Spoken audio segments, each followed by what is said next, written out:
Hello students, आर्य coaching centre में आप लोगों का स्वागत है। मैं आरपी सिंह। आज आप लोगों के लिए बेटा नेक्स्ट टॉपिक लेकर आया हूँ, द्रव्य विलयन में विलेयता। द्रव्य विलयन में विलेयता। सबसे पहले हमें यह समझना होगा बेटा द्रव्य विलयन किसे कहते हैं। देखो, जब हमने चैप्टर ये स्टार्ट किया था तब मैंने आपको विलायक की भौतिक अवस्था के आधार पर 3 प्रकार के विलयन बताए थे। अगर विलायक की भौतिक अवस्था गैस है तो उसे हम लोग गैसीय विलयन कहेंगे। अगर विलायक की भौतिक अवस्था द्रव है तो हम लोग उसे द्रव्य विलयन कहेंगे। और अगर विलायक की भौतिक अवस्था ठोस है तो हम लोग उसे क्या कहेंगे बेटा, ठोस विलयन। तो इस चैप्टर में अब आगे हम लोग जो भी बातचीत करने वाले हैं वह सब द्रव्य विलयन से संबंधित है, जिसमें विलायक आपका क्या रहेगा बेटा, द्रव रहेगा। क्या रहेगा, हमेशा द्रव। तो अगर आपका विलायक द्रव है तो उसे हम लोग कहते हैं बेटा क्या, द्रव्य विलयन। अगर उसकी भौतिक अवस्था द्रव होती है तो उसे हम लोग क्या बोलते हैं, द्रव्य विलयन। अब जब हमने ये बात कर ली कि जब विलायक की भौतिक अवस्था कैसी है बेटा, द्रव, तो विलायक अगर द्रव के रूप में उपस्थित है तो जो यहाँ पर हम लोग विलेय है, जिसे हम लोग घोलेंगे जिस पदार्थ को, उसके पास 3 भौतिक अवस्थाएं हो सकती हैं। क्या क्या हो सकता है, वह ठोस भौतिक अवस्था में हो सकता है, वह द्रव भौतिक अवस्था में हो सकता है, और वह गैस भौतिक अवस्था में हो सकता है। इसका मतलब 3 प्रकार की भौतिक अवस्थाएं विलेय की पॉसिबल हैं द्रव्य विलयन में, ठोस, द्रव और गैस। ठीक, तो आइए यहाँ पर हम लोग बातचीत करते हैं। यहाँ पे 3 केस बन जाएंगे आपके द्रव्य विलयन में। जब विलायक आपका क्या हो बेटा, द्रव, और विलेय आपका क्या हो, ठोस। तो द्रव प्लस ठोस, पहला केस आपका यह बन जाएगा, द्रव प्लस ठोस। इसका मतलब विलायक आपका द्रव है और विलेय आपका क्या बेटा, ठोस है। दूसरा केस क्या बनेगा आपका कि जब विलायक भी आपका क्या है, द्रव, और विलेय भी आपका क्या है बेटा, द्रव है। ठीक, तो इसका मतलब दोनों द्रव द्रव हों, दूसरा केस। और तीसरा केस होगा जब आपका विलेय गैस हो। जब आपका विलेय क्या हो, गैस, और विलायक क्या होना चाहिए, द्रव होना चाहिए। तो ये जो पहले लिखा हुआ बेटा तीनों केस में, यह क्या है, विलायक, और यह क्या है, विलेय ठोस अवस्था में, विलेय द्रव अवस्था में, और विलेय कौन सी अवस्था में, गैस में। अगर आपका द्रव प्लस ठोस है तो अगर हम लोग इसके बारे में बातचीत करें तो इससे संबंधित बेटा इस चैप्टर में आप लोग अणुसंख्य गुणधर्म की बातचीत करेंगे। किसकी बातचीत करेंगे, अणुसंख्य गुणधर्म। अणुसंख्य गुणधर्म, इसमें एक टॉपिक हम लोग पढ़ेंगे अणुसंख्य गुणधर्म। उसकी बातचीत अगर हम लोग करेंगे तो आप लोग बिल्कुल समझ जाना कि किसी ठोस विलेय को किस में घोला जा रहा है बेटा, द्रव में घोला जा रहा है। ठीक है, जब द्रव प्लस द्रव होता है तो यहाँ पर हम लोग बातचीत करेंगे बेटा राउल्ट के नियम की। कौन से नियम की, राउल्ट के नियम, राउल्ट के नियम की। ठीक है, तो राउल्ट के नियम की जब बातचीत चल रही हो तो आप लोग समझ जाना कि भैया द्रव प्लस द्रव की बात हो रही है। और तीसरा केस है जब विलायक आपका क्या हो, द्रव, और आपका विलेय क्या हो, गैस। तो यहाँ पर हम लोग हेनरी के नियम की भी बात करेंगे। किसके नियम की बेटा, हेनरी के नियम। ठीक, तो ये 3 महत्वपूर्ण टॉपिक हैं आपके इस चैप्टर में, हेनरी का नियम, राउल्ट का नियम और अणुसंख्य गुणधर्म। और तीनों के बारे में हम लोग डिटेल में डिस्कस करने वाले हैं। तो आपको ये किसकी बात करनी है बेटा, विलेयता की। देखिए, किसी भी पदार्थ की विलेयता होती क्या है, पहले ये चीज़ समझनी है। जब आप विलेयता डिफाइन करते हो तो बेटा विलायक की मात्रा भी आपको निश्चित करनी होगी और टेम्परेचर भी आपको क्या करना पड़ेगा बेटा, कांस्टेंट करना पड़ेगा। जैसे मान लेते हैं हम लोग कि यहाँ पर हम लोगों ने 1 लीटर क्या ले लिया, जल ले लिया, और यह जल 25 डिग्री सेल्सियस रूम टेम्परेचर पर है, और यहाँ पर 1 लीटर जल लिया। और 1 लीटर जल है तो आपको पता है इसे 1 kg भी कह सकते हैं, क्योंकि जल की डेंसिटी जो होती है वो क्या होती है बेटा, 1 होती है। तो इसका वॉल्यूम और इसकी जो मात्रा है वो बराबर ही रहेगी। तो 1 लीटर जल, या फिर हम लोग कहें 1 kg जल लिया और वह 25 डिग्री सेल्सियस पर है। तो अब इसमें हम लोगों को चीनी घोलनी है बेटा। अगर हम लोगों को चीनी घोलनी है तो आप लोग देखो, हम लोगों ने यहाँ पर 10 चम्मच चीनी डाली एक एक करके, और वो 10 चम्मच चीनी यहाँ पर घुल गई। ठीक है, उसके बाद फिर हमने एक और चम्मच बढ़ाई, 11 चम्मच, फिर घुल गई वो चम्मच भी। अगला हमने एक और चम्मच डाली, 12 चम्मच हो गई चीनी, और वह भी घुल गई। ऐसे करते करते हम लोग 15 चम्मच चीनी यहाँ पर डाल दिए और वह घुल गई। फिर हम लोगों ने 15 के बाद जब 16वीं चम्मच डाली चीनी और वह नहीं घुल रही है। एग्जाम्पल के लिए हमने मान लिया जब 16वां चम्मच हमने यहाँ पर डाला है तो वह चीनी नहीं घुली और वह नीचे बैठने लगी इस तरीके से बिना घुले हुए। ठीक, तो सबसे पहला क्वेश्चन तो आपके मन में यह आएगा बेटा कि यह चीनी घुल क्यों रही है। तो बस इसके लिए मैं बता दूं आपको कि जो हमने यहाँ जल लिया है इसके अणुओं के बीच में स्थान होता है जिसे हम लोग कहते हैं अंतरा आणविक स्थान। अगर हम लोग इसे जूम करके देखें कुछ पोर्शन को, जैसे मान लो ये वाला मैंने पोर्शन ले लिया और इसे हम लोग जूम कर लें तो यहाँ पर अगर जल के अणु होंगे इस तरीके से तो उनके बीच में स्पेस होगा बेटा। जो ये स्पेस होगा उस स्पेस में यह चीनी के पार्टिकल्स जो हैं यह आकर यहाँ पर बैठ जाएंगे। यह हैं चीनी के पार्टिकल्स, इस तरीके से यह यहाँ पर क्या कर लेंगे, इस रिक्त स्थान को आकर भर लेंगे। और यही चीज़ हम लोग कहेंगे कि भैया यहाँ पर क्या हो रहा है, चीनी घुल रही है। ठीक है, तो वास्तव में क्या होता है, जब भी हम लोग किसी पदार्थ को घोलते हैं, जब भी हम किसी पदार्थ को घोलते हैं तो वह विलायक के अणुओं के बीच उपस्थित रिक्त स्थान में जाकर क्या हो जाता है, बैठ जाता है। और इसी प्रोसेस को हम लोग कहते हैं कि वह क्या हो रहा है, विलय हो रहा है। अब देखिए बहुत ध्यान से कि जब आपने कहा कि भाई ये इनके बीच में बैठ लेंगे तो इनके बीच में जो फिक्स स्पेस है वह भी क्या होगा, कुछ ना कुछ निश्चित होगा। इसका मतलब एक निश्चित मात्रा में ही चीनी घुल पाएगी, निश्चित मात्रा में ही चीनी घुल पाएगी, है ना। ऐसा नहीं है कि आप लोग 1 लीटर जल लिया और उसमें 1 बोरी क्या कर दिया, चीनी घुल दिए। आप डालते जा रहे हो घुलता जा रहा है, डालते जा रहे हो घुलता जा रहा है, ऐसा नहीं होने वाला है। एक समय ऐसा आएगा कि यह जो रिक्त स्थान था यह पूरा का पूरा क्या हो जाएगा, भर जाएगा और चीनी घुलना बंद हो जाएगी। और मैं कहूँगा कि एक निश्चित तापक्रम पर 25 डिग्री सेल्सियस पर और निश्चित विलायक की मात्रा में जो चीनी है उसकी मात्रा भी क्या रही, निश्चित रही। और 15 चम्मच चीनी ही घुल पा रही है। और यही जो 15 चम्मच जो चीनी घुली है इसकी क्वांटिटी को हम लोग क्या कर लेंगे, चेक कर लेंगे। और फॉर एग्जांपल हमने मान लिया कि ये क्वांटिटी 250 ग्राम निकल के आई थी और यही इसकी क्या है, चीनी की विलेयता है 1 लीटर जल में या फिर 1 किलोग्राम जल में। क्लियर है पॉइंट। और अब हमारे पास यहाँ पर एक और चीज़ है कि या तो मैं विलायक को बढ़ाऊँ, विलायक बढ़ाओगे तो आप लोग जानते हो सीधा सीधा क्या होने लगेगी, विलेयता बढ़ने लग जाएगी। तो विलायक को बढ़ाने से कोई फायदा नहीं, क्योंकि आपको पता है वो स्पेस बढ़ जाएगा और विलेयता बढ़ जाएगी। तो ये बात तो हर कोई जानता है। पर एक फैक्टर और था आपका, क्या बेटा, टेम्परेचर। अगर टेम्परेचर को हम लोग इंक्रीज करें तो क्या होगा, तो आपको पता है टेम्परेचर बढ़ाने पर विलेयता क्या होगी, बढ़ेगी। टेम्परेचर बढ़ाने पर विलेयता क्या होगी बेटा, बढ़ेगी। और इनके बीच का जो रिक्त स्थान है वह क्या हो जाएगा, बढ़ जाएगा। और रिक्त स्थान बढ़ जाएगा। और मान लेते हैं हम लोग टेम्परेचर बढ़ा के हमने कितना कर दिया, 35 डिग्री सेल्सियस। और इस टेम्परेचर पर हमारी 350 ग्राम चीनी इसमें घुल गई। अब अगला प्रश्न हमारे माइंड में ये आएगा कि कितना टेम्परेचर बढ़ा दें, क्या लगातार बढ़ती चली जाएगी। बेटा एक समय ऐसा आ जाएगा कि इसका बॉइलिंग पॉइंट आ जाएगा और उससे ज़्यादा पर यह फिर अपने अंदर किसी भी पदार्थ को नहीं घोल पाएगा। ठीक है, तो इसका मतलब टेम्परेचर की भी एक लिमिट है। एक लिमिट के बाद यह विलेयता टेम्परेचर से भी क्या हो जाएगी, इंडिपेंडेंट हो जाएगी। और हम लोग कहेंगे कि हमारी संतृप्त विलयन क्या हो चुकी है, तैयार हो चुकी है। कौन सा विलयन तैयार हो चुका है बेटा, संतृप्त विलयन। ठीक, चलिए आइए, तो अब आप लोगों को समझ में आया कि विलेयता क्या होती है। विलेयता क्या होती है, जब आप लोग तापक्रम निश्चित रखो और उसके साथ साथ आप विलायक की मात्रा भी निश्चित रखो तो उसमें घुली हुई विलेय की अधिकतम मात्रा, उसमें घुली हुई विलेय की अधिकतम मात्रा ही क्या कहलाती है बेटा, विलेयता कहलाती है। क्लियर है पॉइंट। और यह ताप बढ़ाने के साथ साथ क्या होती है, बढ़ती है। तो देखिए क्या है डेफिनेशन, किसी अवयव, अवयव का मतलब आप यहाँ पे लोग चीनी समझ सकते हो, किसी अवयव मतलब चीनी की विलेयता एक निश्चित ताप पर, तापमान क्या रखना है आपको, निश्चित रखना है, क्योंकि तापमान अगर बदलेगा तो विलेयता क्या होगी, बदलेगी।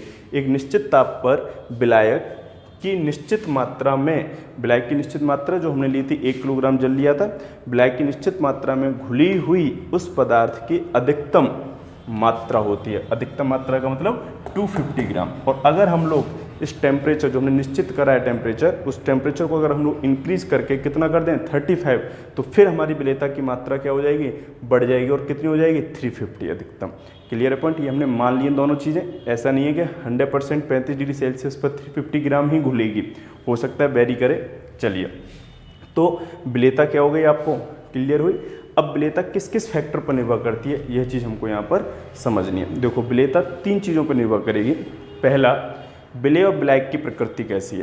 पहला किस पर निर्भर करेगी, विलेय और विलायक की प्रकृति कैसी है।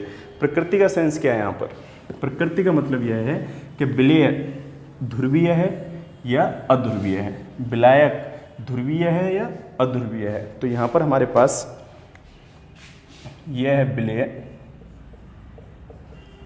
और यह है विलायक। तो आपको पता है कि अणु दो प्रकार के होंगे, या तो ध्रुवीय अणु या फिर अध्रुवीय अणु। तो विलेय अगर अध्रुवीय है और विलायक भी क्या हो बेटा, अध्रुवीय, तो ये आपस में क्या हो जाएंगे, घुल जाएंगे। इसका मतलब विलायक विलेय को आसानी से घोल लेगा। ठीक है, अगर विलेय ध्रुवीय है और विलायक भी आपका बेटा कैसा है, ध्रुवीय है, तब भी विलायक विलेय को घोल लेगा। पर अगर क्रॉस में बात करें हम लोग इस तरीके से कि विलेय हमारा कैसा हो, अध्रुवीय, और विलायक कैसा हो, ध्रुवीय, तो ये नहीं घोल पाएगा इसे। ठीक है, इसी तरीके से अगर आपका विलेय कैसा है, ध्रुवीय, और विलायक कैसा है बेटा, अध्रुवीय, तब भी यह नहीं घोल पाएगा। इसका मतलब इन दोनों कंडीशन पे क्या रहेगा, क्रॉस। इसका मतलब यह नहीं घोल पाएगा। और इसीलिए यहाँ पर एक थ्योरी दी गई, लाइक डिजॉल्व्स लाइक। इसका मतलब जैसे में तैसा घुलता है, ये कहा गया।